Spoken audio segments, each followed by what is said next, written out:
وقت کے ساتھ زبان میں کچھ نئے الفاظ داخل ہوتے ہیں، کچھ نکل جاتے ہیں اور کچھ بدل جاتے ہیں۔ اسی ٹاپک پر محترمہ عذرا نقوی کے ایک مضمون سے کچھ دلچسپ باتیں سنیے۔ زبان اور کلچر کا چولی دامن کا ساتھ ہے۔ زبان کوئی جمی ہوئی چیز نہیں۔ بدلتے وقت اور بدلتے سماجی، معاشی اور سیاسی حالات کے ساتھ کسی بھی زبان میں کچھ الفاظ ختم ہو جاتے ہیں، کچھ نئے الفاظ پیدا ہو جاتے ہیں اور کچھ الفاظ اپنے معنی بدل لیتے ہیں۔ اس عمل میں کچھ یوں ہوتا ہے کہ کبھی کسی ایسے لفظ کے کھو جانے سے دل اداس ہو جاتا ہے جس کے ساتھ کچھ جذباتی لگاؤ ہوتا ہے۔ بہت سی چیزیں جو اب استعمال نہیں ہوتی، ان کے نام بھی لوگ بھول جاتے ہیں۔ ان کی جگہ انگریزی الفاظ استعمال ہونے لگے ہیں۔ ہماری 10 سالہ بھتیجی مجھ سے پوچھتی ہیں، پھوپھو آپ کچن کو باورچی خانہ کیوں کہتی ہیں؟ ہمارے گھر میں تو کوئی باورچی نہیں ہے۔ گھر میں شادی کا سلسلہ تھا، مانجے کی رسم تھی۔ میں نے کہا کہ کمرے میں چاندنی کا فرش کر لو۔ چاندنی، ہماری نند کی بیٹی میرا منہ تکنے لگی۔ چاندنی تو ہماری تقریبات اور رسومات کا ایک اہم جز تھی اور ہے۔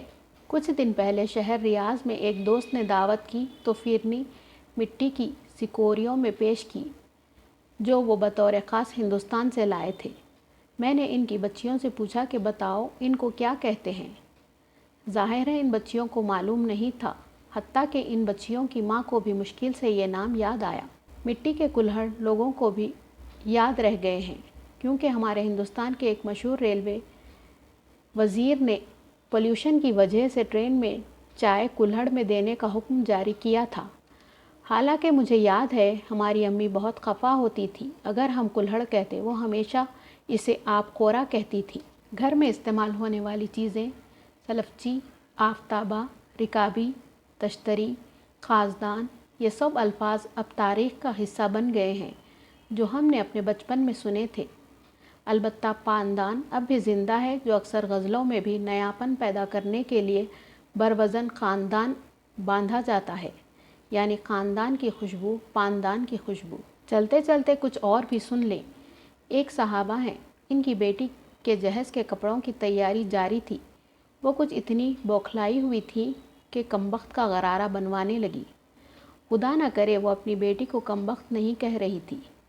زربفت اور کمخواب ان کے ذہن میں غلط ملت ہو گئے اور ان دونوں کو ملا کر ایک نیا کپڑا ایجاد ہو گیا، کمبخت۔